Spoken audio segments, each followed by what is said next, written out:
మరి దేవుడు మనల్ని దూతల ద్వారా కాపాడతాడు. ఇట్లాగే అశ్షూరు రాజు బైబిల్లో మనం చూస్తే అశ్షూరు రాజు అంట యోధావారి మీద ఒక పట్టణం పంపించాడు. ఏంటో పట్టణం అంటే, ఇదిగో నేను మీ మీద యుద్ధానికి వస్తున్నాను, మరి నేను ఎక్కడికి యుద్ధానికి నాకు చెయ్యవే కానీ అపజయం అనేది లేదు. ఇప్పుడు నా చేతిలో నుంచి ఎవ్వరు కూడా దేవుడు దిగొచ్చిన దేవుడు కాపాడలేడు అని ఒక వర్తమానాన్ని యోధావారికి తెలియపరిచాడు.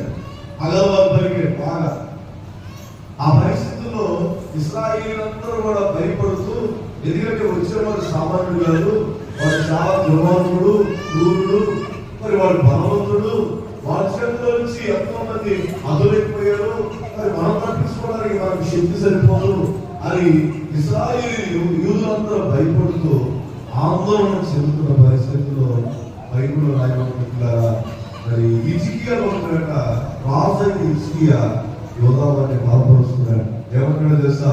మీరు భయపడద్దు, మీరు దిగులు పడద్దు, ఇదిగో అశ్షూరు రాజుకి మీరు భయపడద్దు, అతనికి మాంస సంబంధులు, అతనికి బాహు, మనకైతే ఇదిగో అతనికంటే ఎక్కువ సహాయం, ఎక్కువ మరి ప్రొడక్షన్ అవుతుంది, మనకి యేసయ్య తోడుగా ఉన్నాడు, మనకి సైన్యములకు అధిపత్యకు యెహోవా మనకు తోడై ఉన్నాడు, మీరు భయపడద్దు అని ఆ యోధా ప్రజలందరినీ తెలియపరిచినప్పుడు ఆ ప్రజలందరట ఆ మాట నగ్గారు.